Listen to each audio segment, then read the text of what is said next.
नमस्कार दोस्तों, स्वागत है आपका एवन जीके स्टडीज़ में। आज की वीडियो में हम लेकर आए हैं हिंदी के ऐसे प्रश्नोत्तर जो आपके आने वाली परीक्षा के लिए बहुत ही उपयोगी होगी। ये सभी प्रश्न परीक्षा में कई बार पूछे जा चुके हैं, इसलिए आप लोग वीडियो को पूरा देखिएगा और इनमें से जितने भी क्वेश्चन के आंसर जानते होंगे कमेंट बॉक्स में ज़रूर बताइएगा। और चैनल पर नए हैं तो चैनल को भी सब्सक्राइब ज़रूर कर लीजिए। तो चलिए शुरू करते हैं। आज का आपका पहला सवाल है, पहला ज्ञानपीठ पुरस्कार किस भाषा के लेखक को मिला था? आपके ऑप्शन से ए कन्नड़, बी मराठी, सी हिंदी, डी मलयालम। पहला ज्ञानपीठ पुरस्कार किस भाषा के लेखक को मिला था? सही जवाब ऑप्शन डी मलयालम। पहला ज्ञानपीठ पुरस्कार भाषा मलयालम के लिए लेखक जी शंकर कुरुप को 1965 में मिला था।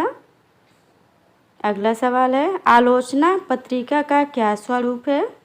आलोचना पत्रिका का क्या स्वरूप है? आपके ऑप्शन से ए अर्धवार्षिक, बी त्रैमासिक, सी द्विमासिक, डी मासिक।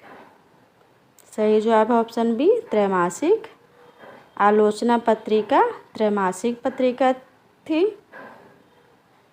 अगला सवाल, आसमान का पर्यायवाची शब्द कौन सा है? आसमान का पर्यायवाची शब्द कौन सा है? आपके ऑप्शन से ए रसाल, बी व्योम, सी वाषण, डी केतन। सही जवाब ऑप्शन बी व्योम। आसमान का पर्यायवाची शब्द इनमें से व्योम है। नेक्स्ट क्वेश्चन है, वह बहुत अच्छा लड़का है वाक्य में वह कौन सा सर्वनाम है? आपके ऑप्शन से ए निजवाचक, बी संबंधवाचक, सी अनिश्चयवाचक, डी निश्चयवाचक। बताइए वह कौन सा सर्वनाम है? सही जवाब ऑप्शन डी निश्चयवाचक सर्वनाम। वह बहुत अच्छा लड़का है में वह निश्चयवाचक सर्वनाम है। अगला सवाल है, इनमें से शुद्ध वाक्य कौन सा है? आपके ऑप्शन से ए आप सब परिवार युक्त आइए, बी गुरुजी ने उसे आशीर्वाद प्रदान किया, सी मेरे को पाठ याद करना है, या डी मुझे यह काम नहीं करना है। बताइए इनमें से शुद्ध वाक्य कौन सा है? सही जवाब ऑप्शन डी मुझे यह काम नहीं करना है। ऑप्शन डी शुद्ध वाक्य है। अगला सवाल, वेदोक्त शब्द का सही संधि विच्छेद होगा। आपके ऑप्शन से ए वेद धन ओवक, बी वेद धन उक्त, सी वेद धन उक्त, डी वेद धन उक्त। सही जवाब ऑप्शन बी वेद धन उक्त। वेदोक्त में गुण स्वर संधि है, जहाँ वेद के अ और उक्त के उ मिलकर ओ बन जाता है। अगला सवाल है, अनुनासिक स्वरों का उच्चारण स्थान कौन सा है? अनुनासिक स्वर का उच्चारण स्थान कौन सा है? आपके ऑप्शन से ए नाक और मुंह, बी नाक, सी मुंह, डी ओष्ठ। सही जवाब ऑप्शन ए नाक और मुंह। अनुनासिक स्वरों का उच्चारण नाक और मुंह दोनों से होता है, याद रखिएगा। अगला सवाल, इनमें से किस उपन्यास की पृष्ठभूमि आंचलिक है? आपके ऑप्शन से ए मित्रो मरजानी, बी कर्मभूमि, सी मैला आंचल, डी कुरु कुरु स्वाहा। किस उपन्यास की पृष्ठभूमि आंचलिक है? सही जवाब ऑप्शन सी मैला आंचल। मैला आंचल हिंदी साहित्य का सबसे प्रसिद्ध और महत्वपूर्ण आंचलिक उपन्यास माना जाता है। इसकी रचना फणीश्वर नाथ रेणु ने 1954 में की थी। आगे बढ़ते हैं। नेक्स्ट क्वेश्चन है, रीतिकाल को श्रृंगार काल किसने कहा है? आपके ऑप्शन से ए विश्वनाथ प्रसाद मिश्र, बी रामचंद्र शुक्ल, सी रमाशंकर शुक्ल रसाल, या डी मिश्र बंधु। बताइए रीतिकाल को श्रृंगार काल किसने कहा है? सही जवाब ऑप्शन है विश्वनाथ प्रसाद मिश्र। रीतिकाल को श्रृंगार काल विश्वनाथ प्रसाद मिश्र ने कहा है। अगला सवाल, सर्वनाम से निर्मित भाववाचक संज्ञा कौन सी है? आपके ऑप्शन है ए कायरता, बी ईर्ष्या, सी अहंकार, डी औचित्य। बताइए। सही जवाब है ऑप्शन सी अहंकार। अहंकार शब्द में सर्वनाम से निर्मित एक भाववाचक संज्ञा है। यह अहम यानी मैं सर्वनाम से बना है, जिसका अर्थ स्वयं या मैं होता है। जब अहम में कार प्रत्यय जुड़ता है तो वह अहंकार बन जाता है। अगला सवाल है, सतसई शब्द में कौन सा समास है? सतसई शब्द में कौन सा समास है? आपके ऑप्शन से ए तत्पुरुष, बी कर्मधारय, सी द्वंद्व, डी द्विगु। सही जवाब ऑप्शन डी द्विगु। सतसई का समास विग्रह है 702 का समाहार। द्विगु समास में पहला पद संख्यावाचक विशेषण होता है। नेक्स्ट क्वेश्चन है, आकलन शब्द का विलोम क्या है?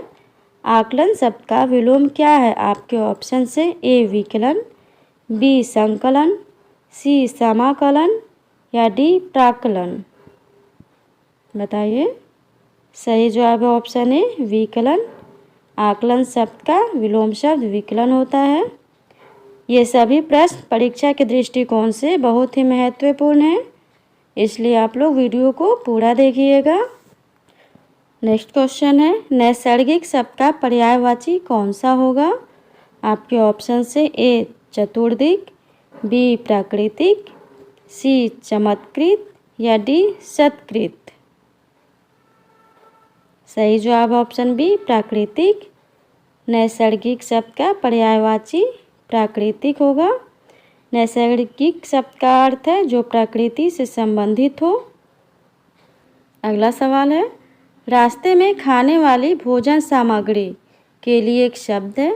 आपके ऑप्शन से ए पथाहार, बी पाथेय, सी अल्पाहार या डी नाश्ता। सही जवाब है ऑप्शन बी पाथेय। रास्ते में खाने वाली भोजन सामग्री को पाथेय कहा जाता है, याद रखिएगा। अगला सवाल है, जमीन पर पैर न पड़ना मुहावरे का क्या अर्थ है? आपके ऑप्शन से ए थक जाना, बी नाजुक होना, सी कल्पनाशील होना या डी अभिमानी होना। बताइए। सही जवाब ऑप्शन डी अभिमानी होना। जमीन पर पैर न पड़ना मुहावरे का अर्थ है अभिमानी होना। नेक्स्ट क्वेश्चन है, मुझे बारिश में भीगना पसंद नहीं है किस सर्वनाम का उदाहरण है?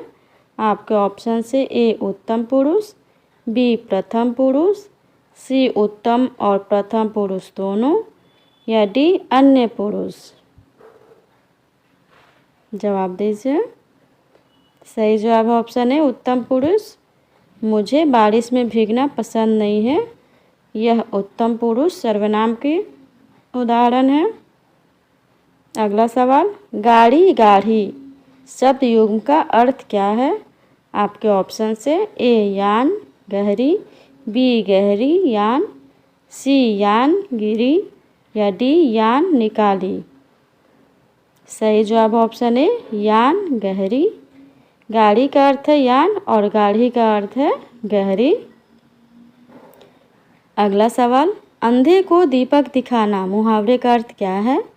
आपके ऑप्शन से ए अंधे का रास्ता रोशन करना, बी नासमझ को उपदेश देना, सी नासमझ को रोशनी देना या डी अंधे की सहायता करना। अंधे को दीपक दिखाना मुहावरे का अर्थ क्या है? सही जवाब है ऑप्शन बी नासमझ को उपदेश देना। अंधे को दीपक दिखाना मुहावरे का अर्थ है नासमझ को उपदेश देना। अगला सवाल, निम्नलिखित में से कौन सी जातिवाचक संज्ञा है? आपके ऑप्शन से ए मजदूर, बी यश, सी शत्रुता, डी सेना। जातिवाचक संज्ञा कौन से हैं? सही जवाब ऑप्शन ए मजदूर। इनमें से मजदूर जातिवाचक संज्ञा है। आगे बढ़ते हैं नेक्स्ट क्वेश्चन की ओर। इनमें से पुल्लिंग शब्द कौन सा है? आपके ऑप्शन से ए बातचीत, बी बचपन, सी बनावट, डी बरसात। पुल्लिंग शब्द कौन सा है? सही जवाब ऑप्शन बी बचपन। बचपन शब्द पुल्लिंग शब्द है, जबकि बातचीत, बनावट और बरसात ये तीनों स्त्रीलिंग शब्द हैं। अगला सवाल है, चूड़ी अच्छी थी में थी कौन सी क्रिया है? आपके ऑप्शन से ए योजक क्रिया, बी अधिकार द्योतक क्रिया, सी औचित्य बोधक क्रिया या डी अप्रत्यक्ष क्रिया। चूड़ी अच्छी थी में थी कौन सी क्रिया है? सही जवाब ऑप्शन है योजक क्रिया। जब किसी वाक्य में मुख्य क्रिया जैसे खाना पीना दौड़ना का अभाव होता है, तब है, था, थी, थे जैसी क्रियाएं वाक्य के कर्ता यानी चूड़ी को उसके पूरक यानी अच्छी से जोड़ने का कार्य करती है। अगला सवाल, माँ का पर्यायवाची शब्द कौन सा है? माँ का पर्यायवाची शब्द कौन सा है? आपके ऑप्शन से ए प्रसून, बी सुधी, सी कोविद, डी मनीषी। सही जवाब ऑप्शन है प्रसून। माँ का पर्यायवाची शब्द इनमें से प्रसू है। आज के लिए इतना ही। आज का वीडियो आपको कैसा लगा कमेंट बॉक्स में ज़रूर बताइएगा। वीडियो अच्छा लगा हो तो वीडियो को लाइक ज़रूर कर दीजिए और चैनल पर पहली बार आए हैं तो चैनल को भी सब्सक्राइब ज़रूर कर लीजिए। धन्यवाद।